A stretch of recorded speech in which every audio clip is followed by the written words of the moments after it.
ये आकाशवाणी गोरखपुर है। अब रवा सभ्य सोने निगम से समाचार सुनिए। प्रधानमंत्री नरेंद्र मोदी आज प्रदेश के साहिबाबाद से देश के पहला क्षेत्रीय रेल रैपिडेक्स के रवाना कैले।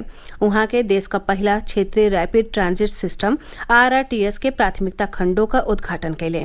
पहला फेरा में रेल रैपिडेक्स 17 किलोमीटर का दूरी तय करी, जेमें साहिबाबाद से दुहाई डिपो लेकर जतरा हुई और एहराही पर गाजियाबाद, गुलधर और दुहाई स्टेशनों पड़ी। श्री मोदी रैपिडेक्स ट्रेन पर सवारों भइले, जेकर नाव नवो भारत रखल गयल हवे। एह मौका पर साहिबाबाद में एगो सार्वजनिक कार्यक्रम के संबोधित करत प्रधानमंत्री कहले कि देश का पहली रैपिड रेल सेवा नवो भारत के राष्ट्र के समर्पित कईल पूरा देश खातिर एगो ऐतिहासिक क्षण बाटे।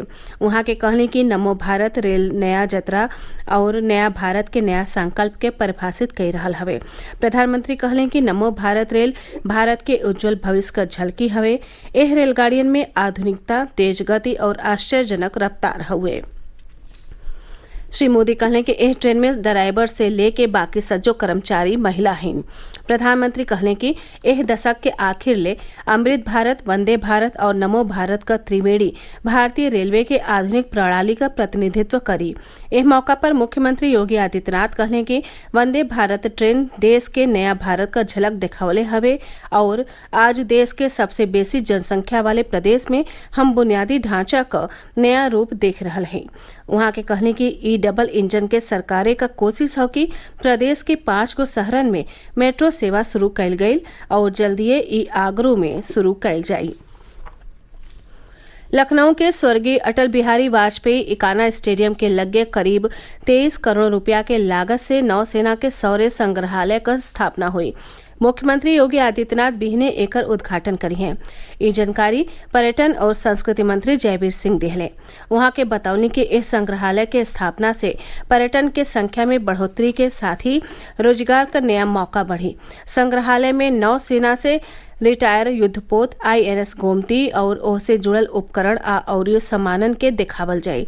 ई नौसेना से जुड़ल देश का पहला ऐसन संग्रहालय हुई जहां 5000 साल पहले के युद्धपोतन और जलयान के दिखावल जाये।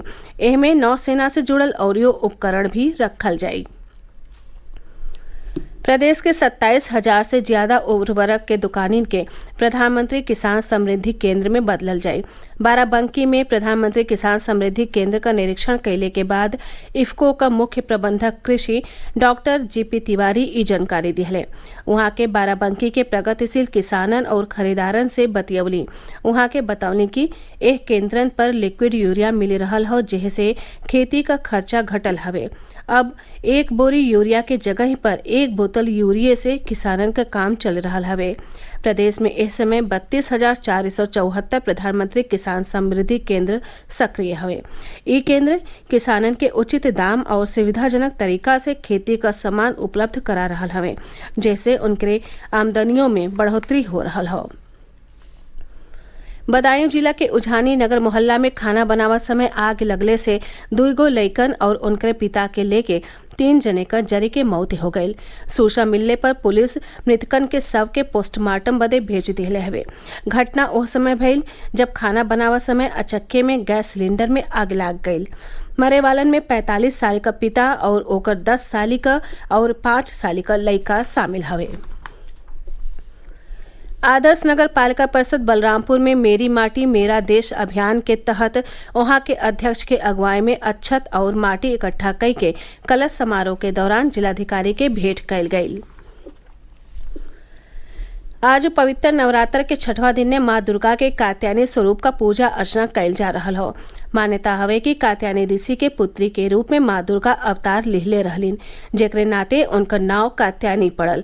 इनका पूजा कैले से भय से छुटकारा मिलेला। प्रदेश भर में श्रद्धालु माता के इस स्वरूप का पूजा अर्चना कर रहल हवे। प्रधानमंत्री नरेंद्र मोदी नवरात्र के 6वां दिन ने सज्जो श्रद्धालुअन खातिर माँ कात्यायनी के आशीर्वाद का कामना कैले हवे। Shri Modi social media post पर देवी के प्रार्थना गीतियों के साझा कैले हवे। बनारस में शुरू हो रहल दशहरा मेला के तैयारियन के लेके पुलिस कमिश्नर मुथा अशोक जैन समीक्षा बैठकी कैले। बैठकी के दौरान उहाँ के दुर्गा पूजा और दशहरा का त्योहार शांति के साथे पूरा करवले पर जोर दिहनी। उहाँ के अधिकारियन के निर्देश दिहनी कि थाना स्तर पर गठित एंटी रोमियो टीम और मिशन शक्ति टीम पंडालन में जाके मेहरारून और युवतियन के उनके अधिकारियों के बारे में बतावें, साथ ही उन्हें साइबर फ्रॉड और महिला हेल्पलाइनों के बारे में जानकारी दें। एक साथ ही इस समाचार बुलेटिन पूरा भइल। नमस्कार।